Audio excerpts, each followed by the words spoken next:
Well, the channel hit 15,000 subscribers. First off, thank you. Thank you so much. You know, 15,000 is such an insane number when you think about it. And I needed to do something truly special to celebrate. I was originally going to release the first episode of H3VR Take and Hold as a 15,000 subscriber milestone.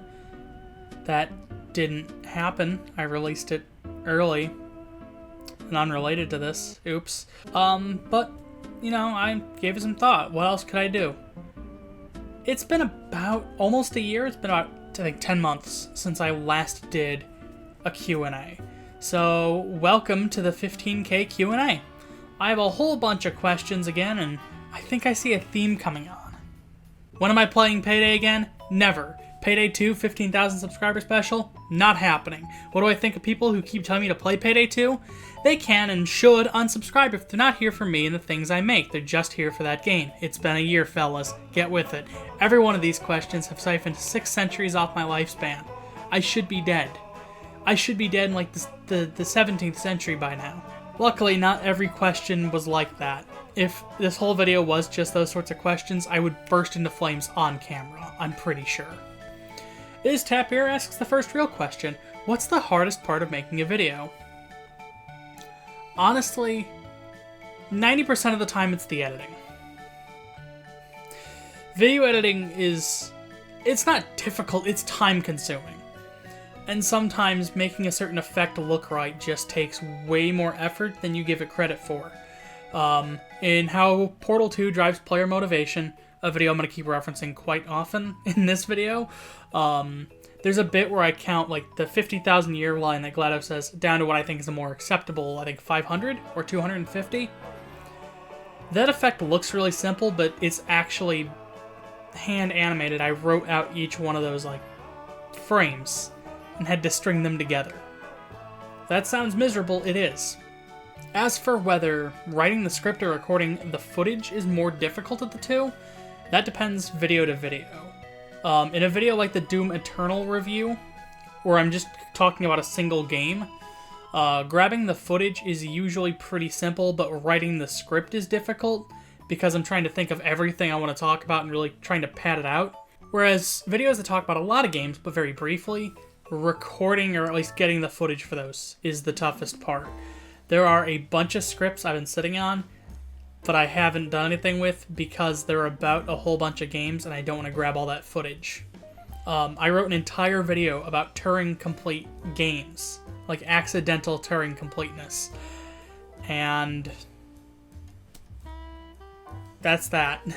I never recorded the narration, I never found any footage. I found like examples. That's it. TurnTech Godhead asks, what moment in the channel's history am I most proud of? Probably the summer of 2019. Let's Talk About Payday 2 had just come out and was doing way better than I gave it credit for.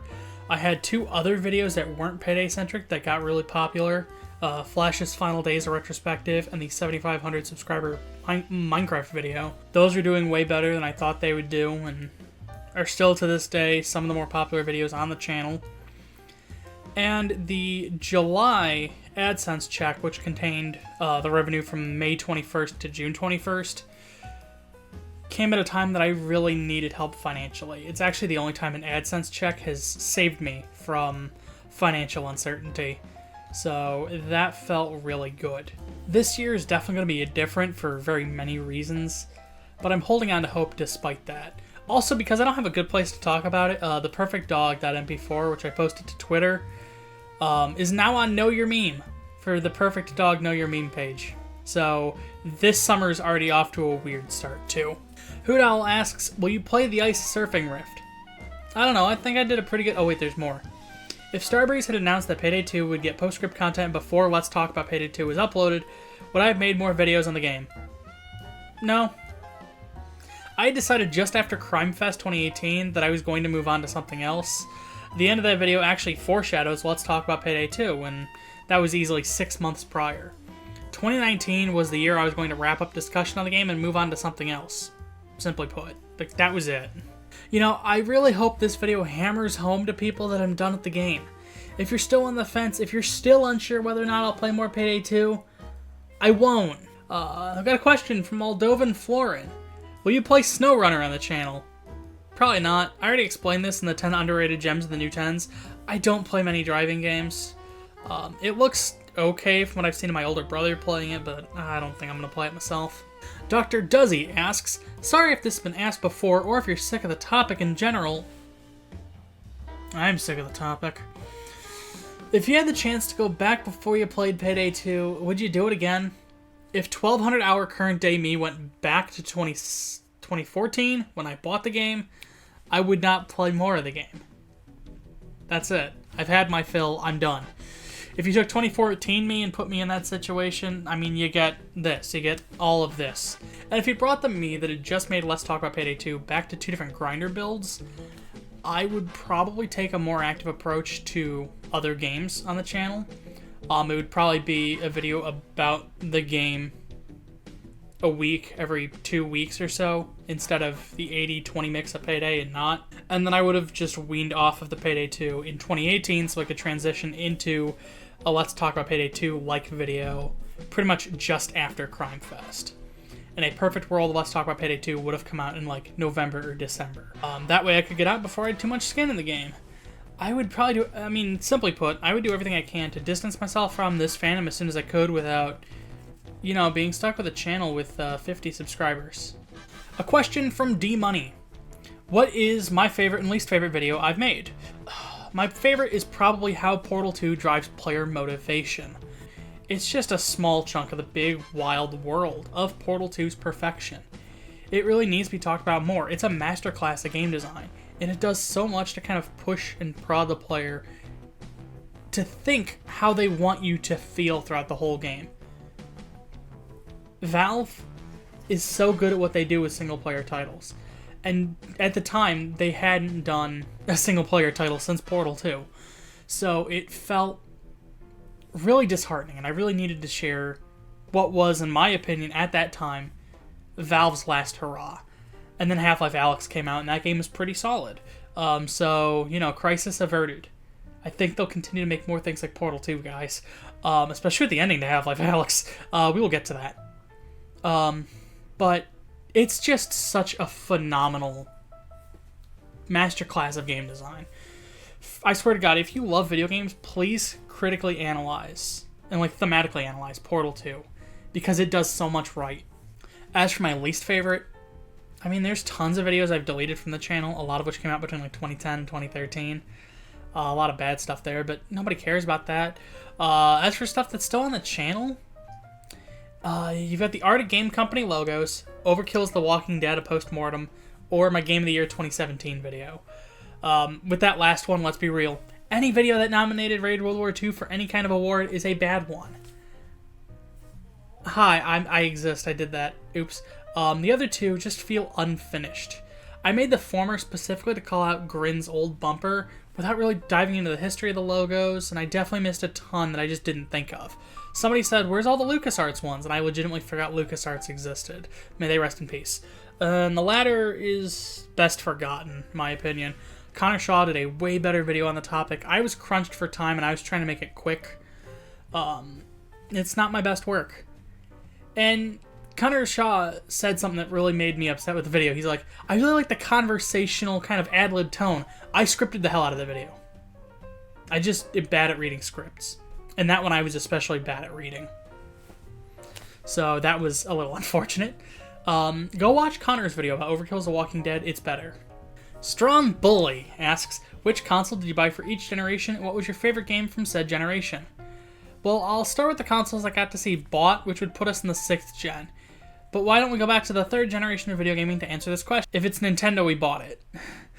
We didn't own anything PlayStation until 2004 with my older brother's PS1, and while he's since completed that collection, he owns all the other PlayStations. The first Xbox we owned, we got last summer. We have a Genesis and a Dreamcast as well, and my dad's 2600 is somewhere up here. But other than that, we've been Nintendo purists through and through. As for my favorite games, I'll make this brief. The NES has no good games. Earthbound is the best SNES title, though we only had Super Mario RPG growing up. Still a great game. Play Super Mario RPG. Paper Mario is the best N64 game. Super Monkey Ball 2 is the best game on the GameCube. Boombox Bash Party is the best game on the Wii. I have no idea if the Wii U and Switch are in the same generation, but regardless, my favorite 8th gen title is Ape Out. It's so good. Dan asked for my opinions on HalfLife Alyx, so I'll just mention that I'll put the unplugged review in the description. There might be a card, who knows? Will cards work? I don't know. I'll go over my very general thoughts as a result. If you want to see my full in-depth take on HalfLife Alyx, please watch the unplugged review. It's gorgeous, even at low graphic settings. It's great. It looks great. It plays pretty solid. It's not that outstanding from a gameplay perspective. It's very kind of theme park dark ride Half-Life. But I think that works in its favor. It works with the limitations of VR. And it's just super crazy immersive. It makes City 17 feel like a living world, instead of kind of the dull string of hallways it was in Half-Life 2. I won't say my faith in Valve is completely restored, not yet, but just releasing this does give me a lot of hope for the company's future as game developers. I know Valve is really trying to push that they're a tech company now, they're not just a game dev. Keep making games, Valve. More Half-Life, maybe more Portal if you want. If you can find a way to make more Portal happen, that would be appreciated. Scout, I assume ham costume not included, asked if I've gotten the chance to talk with Conan Shaw and if I've thought of working with them in the future. The original idea with the Christmas video was I was actually going to email Connor in late October about voicing the character in it, but life got in the way, so I pushed that video back, and at this point it isn't happening for a bunch of various reasons. The pandemic is one of them. That's all beside the point. I've stopped by on Connor streams a bunch, but I haven't gotten to talk with them outside of that. We haven't, jumped into a Discord call together. I'd like to do a video together, but I don't know what it'd be or if it'd even be possible to coordinate our schedules for that. In a perfect world, myself, Dan, and Connor would do a Deep Rock Galactic video on my channel, and then I would appear in something on theirs. But, I don't know. Schedules are whack. A Root asks, if I could have force powers, what would you do with them? I didn't know what that meant, so I had to look it up. And for making me have to look up a Star Wars thing, I am leaving your question unanswered. Just kidding, I'd destroy the Disney media empire and forcibly release everything they made into the public domain. They don't deserve money. Their artists deserve some recognition, but the Disney company deserves $0. Rat asks for my favorite movie, TV series, in game. My favorite film is Tintin, though Citizen Kane is a close second. What an insane sentence. I don't watch a lot of film. I like Citizen Kane because I like seeing the Breaking Bad of newspapers. That was it. My favorite TV series is Good Eats, though Mythbusters is just as good. I don't watch a lot of TV. And Earthbound's my favorite game. It's just good. It's just a good game. Also, manga/anime if I don't. Jason asks, how much wood could a woodchuck, if a woodchuck could chuck wood, in the case that the woodchuck who was chucking the wood had an infinite amount of chuckable chucking? So, thanks for that, I guess. M.A. Splanobi asks, who are some content creators you've dreamed of collaborating with? Honestly, I'd like to make a video, no idea what we do, with Conan Shaw, and maybe cameo in some sort of Doom-themed review with Scarfulu. It'd be neat to work with Wayne Radio TV or Penny Parker, but they're way too out of my league and pretty much never happening. And I've come to terms with that. That's like a once-in-a-lifetime thing.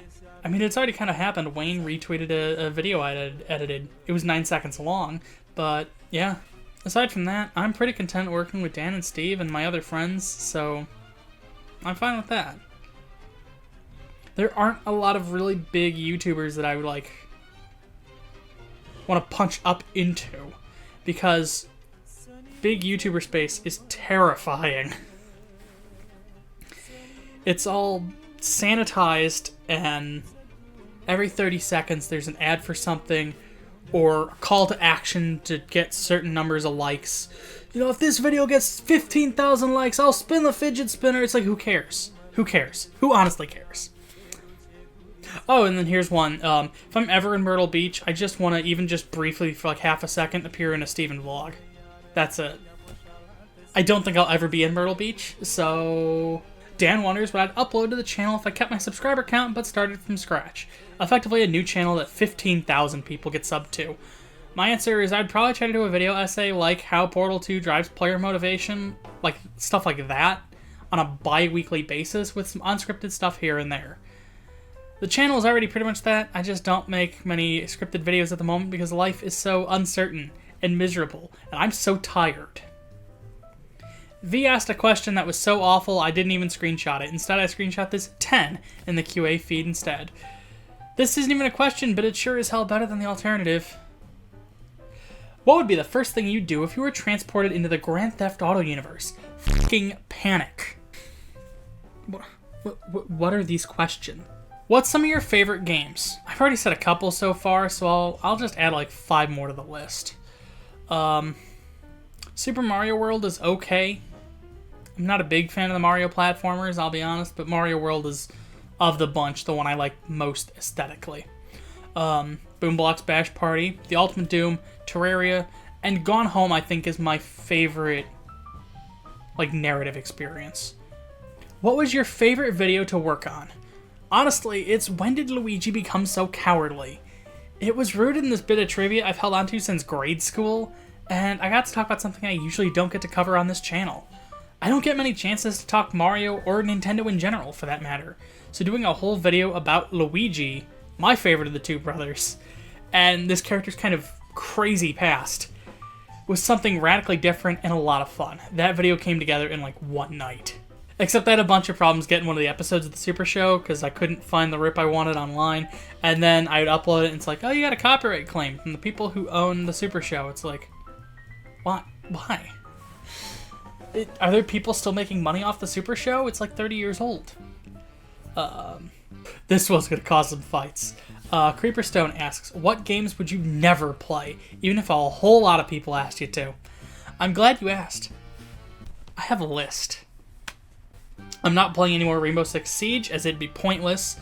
I don't have any plans to review or stream Battle Royales, and I don't play them to begin with. I'm kind of tired of player versus player, and kind of getting sick of multiplayer in general. Likewise, I don't play many of the Silent Hill or Resident Evil games. I'm just not a fan of horror titles as a whole. And out of personal issues with its fans and general fatigue from seeing the game and its characters everywhere from Twitter and Tumblr to RT game Minecraft videos to goddamn Smash Brothers, I'll be dead before I ever consider touching Undertale. My damn hands will never once touch that game. And if they do, they will actually disappear. They'll fade into dust. It's just the unfortunate love child of Earthbound and Homestuck, with none of Earthbound's earnest charm. Oh, and I'm not playing Mario Pinball Land or the arcade version of Punch-Out! I know everyone was looking forward to my big, long retrospective on Mario Pinball Land. It's not happening. I'm sorry. Who is your favorite Scooby-Doo character? Hot Dog Water, followed by Velma, followed by Shaggy. Please watch Scooby-Doo Mystery Incorporated. It's very good. It's very good. This leaves us with our last question, and I was kind of hoping somebody would ask this question in this detail. Scott Campbell Jr. asks, why did you quit Payday 2? And the answer is pretty simple, but it's also a bit long. I was done with the game, and the game was over. Sure, you could argue that because it still gets updates, it's still around, but with a player count between 15 and 25,000 on a regular basis, especially for a game that, according to Steam Spy, has pushed between 10 and 20 million copies, it's absolutely a shadow of its former self. I was getting tired of playing the game as much as I was playing it. About September to early October of 2018, and Crime Fest that year gave me the perfect opportunity to bow out. I had implied there would be a long-form review of the game to close out my coverage in that video, and spent the next 6 months tying up my loose ends, ready to move on. Simply put, I was burnt out. I wasn't even liking the game anymore. I was kind of sick of it. The fact that the video started getting picked up by viewers, I attribute entirely to luck. You really don't get to decide if your video will be seen by a bunch of people or not. So, that's that.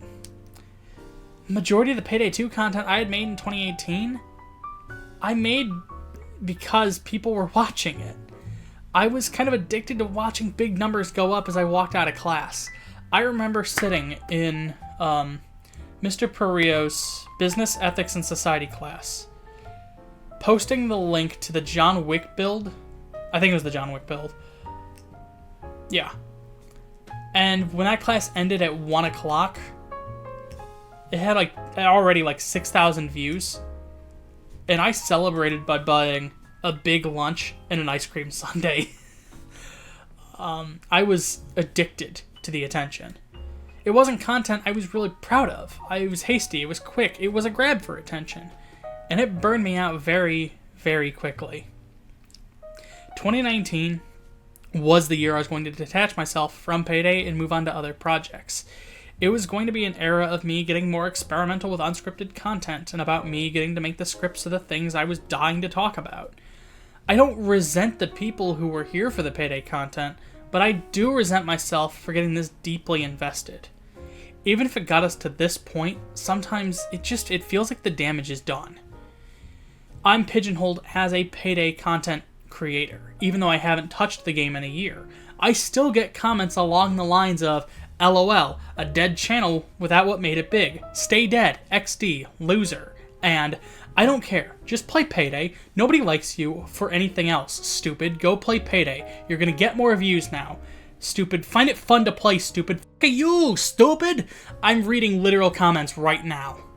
They're on the channel. They were left this week. Every week is like this. These people have somehow missed that a 90-minute personal retrospective ended with the line, "It's a new beginning. I started with nothing once. I can do it again. I hope you're willing to give me a chance in the future as we take on new horizons." But this is where I get off. And while it frustrates me to get these comments, I feel like a lot of it stems from both insecurities as to how abysmal the state of Payday is, just the Payday fanbase trying to cling to any amount of hope, but also this sense that I'm betraying people. But look around you. Payday 2's player count could easily be 10 times of what it currently is. If 10% of everyone who owns the game on Steam was playing, it would have more players right now than PlayerUnknown's Battlegrounds.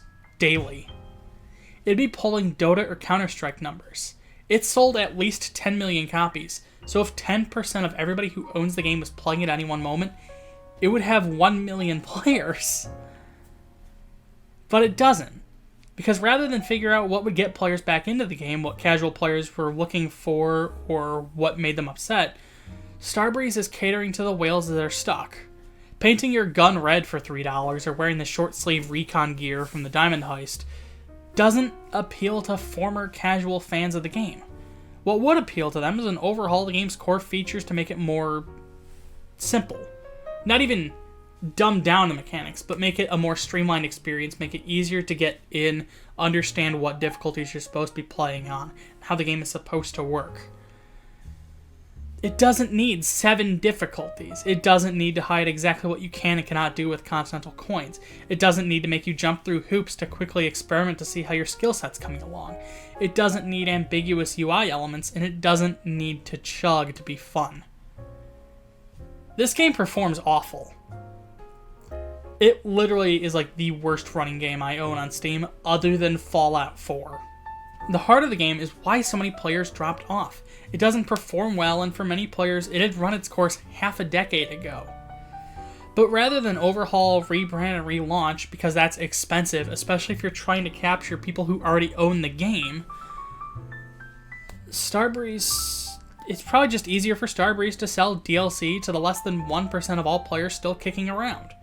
I get that they're in dire financial straits, but I just don't have the energy to really care anymore.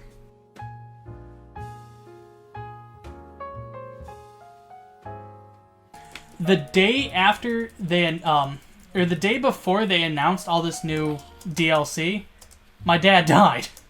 So, you know, first day without him in the house, I'm getting tweets like, hey, you better come back to Payday 2.